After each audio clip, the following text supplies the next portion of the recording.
Islamic Perception and Philosophies from the book titled, Meaning of the Qur'an by Muhammad Al-Amrani.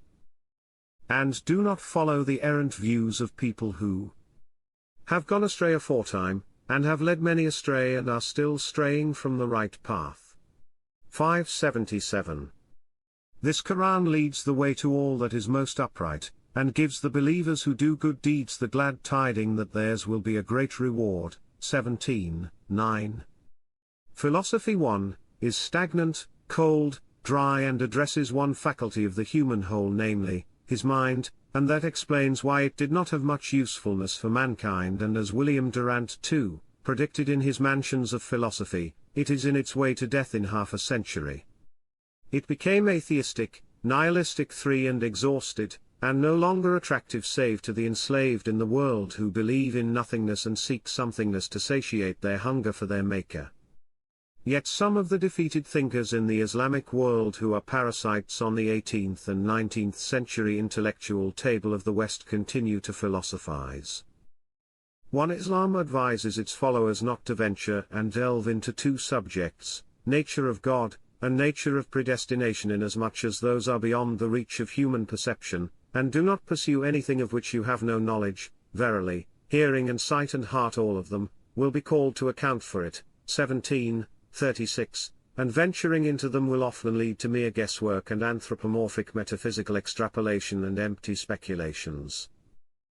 Metaphysical philosophy has failed to find the true one, first cause, unmoved mover, or God, and the philosophy of epistemology ended in a maze of controversies and conflicts.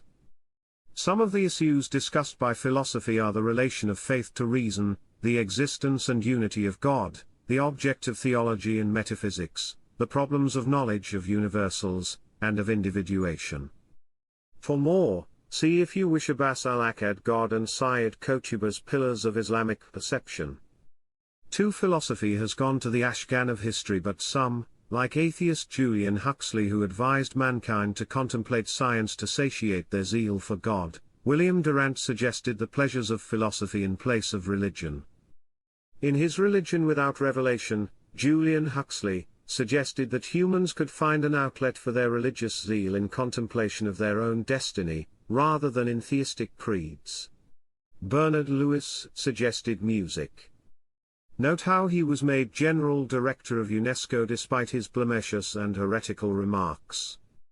But it is the age of dwarfs, and the UN with its various organizations are mere tools in the hands of a gang of capitalists and atheists to woo the masses away from their maker. Durant is a staunch atheist, and an open antagonist of religion, especially if that religion is Islam. Muslim so-called thinkers continue to copycat Western philosophies as they are prone to imitate anything Western, even if it has to do with their faith, but it is that terrible feeling of spiritual and intellectual defeat.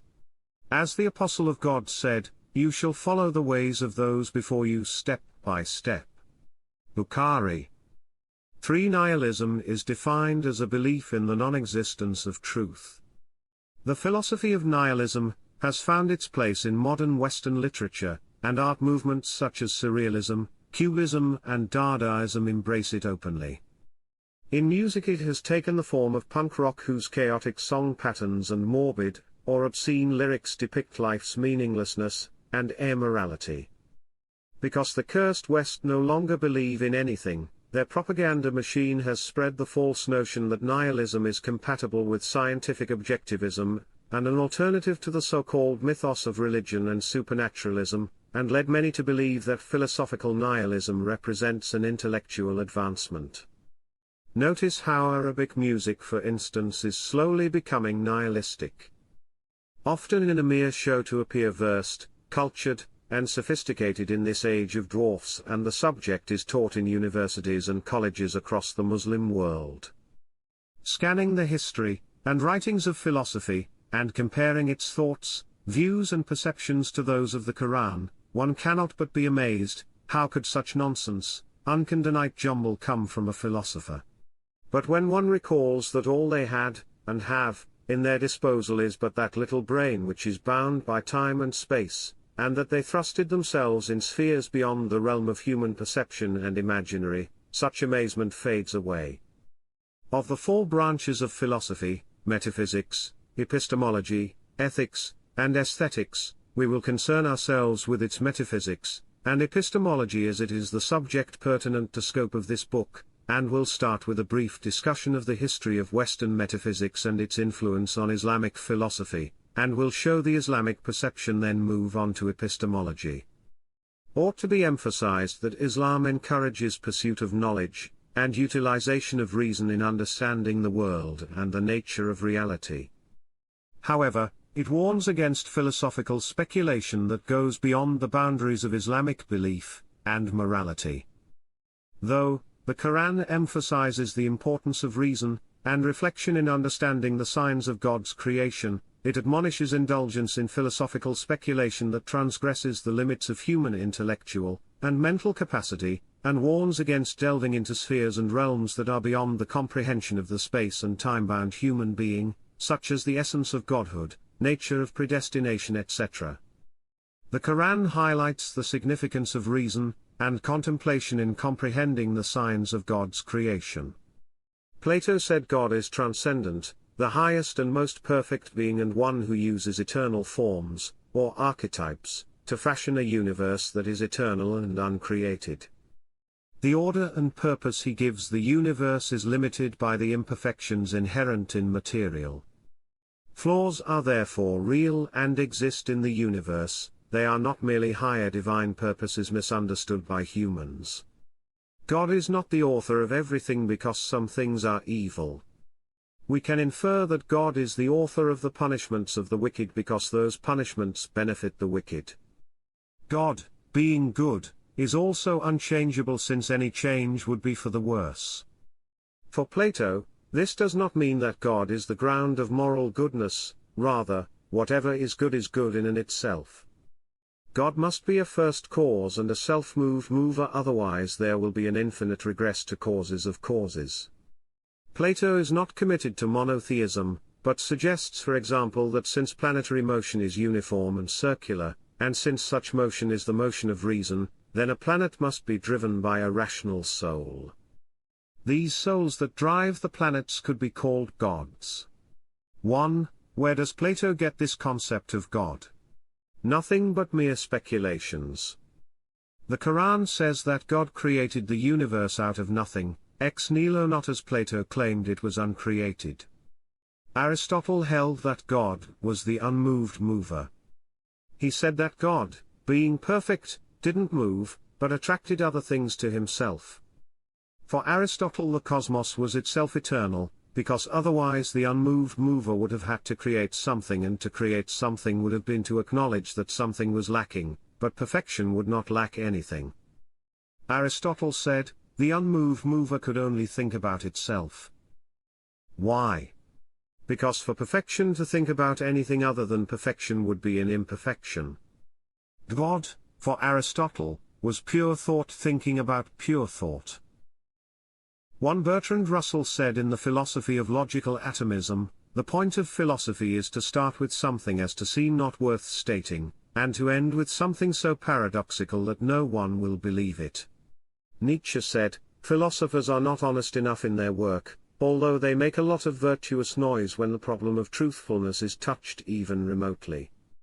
They all pose as if they had discovered and reached their real opinions through the self-development of a cold, pure, divinely unconcerned dialectic, while at bottom it is an assumption, a hunch, indeed a kind of inspiration, most often a desire of the heart that has been filtered and made abstract, that they defend with reasons they have sought after the fact, and Francis Bacon said philosophy contributes nothing, but is merely an echo of nature. Imam al-Ghazali dismissed philosophy as nonsense in his book Tahafut al-Philosopher, or The Incoherence of Philosophers, saying because the mind and senses are subject to error, truth must come by divine grace. Tertullian said Jerusalem could have nothing to do with Athens. For Neoplatonics, championed by Plotinus, God is the source of the universe, which is the inevitable overflow of divinity. In that overflow, the universe comes out of God, ex Deo, in a timeless process. It does not come by creation because that would entail consciousness and will, which Plotinus claimed would limit God. The first emanation out of God, Nu, is the highest, successive emanations being less and less real. Finally, evil is matter with no form at all, and as such has no positive existence. God is an impersonal it who can be described only in terms of what he is not. This negative way of describing God, the via negativa, survived well into the Middle Ages. Though God is beyond description, Plotinus asserted a number of things, such as that virtue and truth inhere in God. Because for Plotinus God cannot be reached intellectually, union with the divine is ecstatic and mystical. Where did Plotinus come up with the notion that creation would entail conscious and will, which in turn would limit God? From nowhere but mind speculations.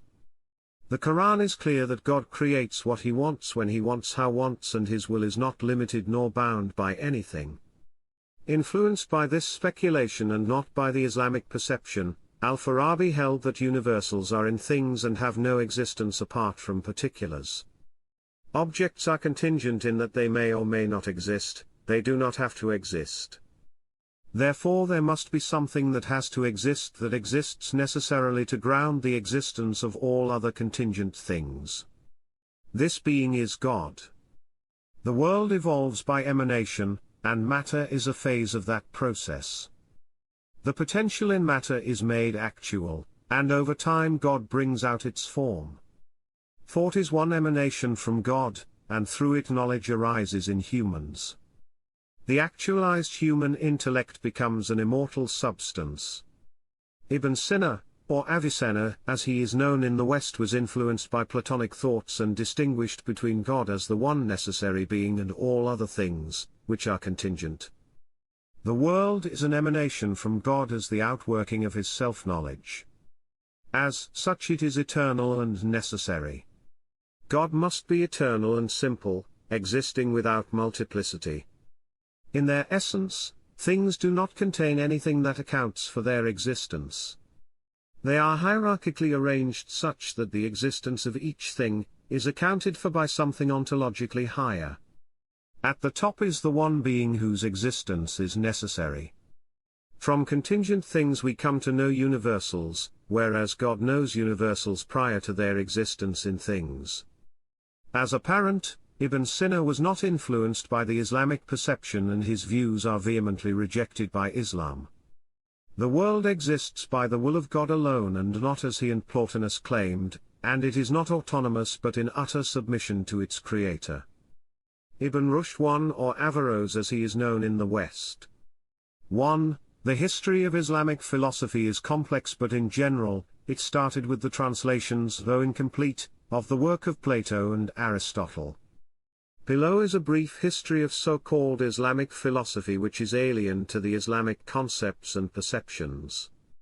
Al-Kindi was the first Muslim to translate the work of Greek philosophies, but it has been shown through his writings of Plato and Aristotle, that he was technically weak and was not fully familiar with their writings. This might be due to the fact that what arrived at his hand of Hellenistic authors were fragments and not the complete work. He improved the Arabic translation of the theology of Aristotle but made only a selective and circumspect use of it. He was particularly concerned with the relation between corporeal things, which are changeable, in constant flux, infinite, and as such unknowable, on the one hand, and the permanent world of forms, spiritual or secondary substances, which are not subject to flux yet to which man has no access except through things of the senses.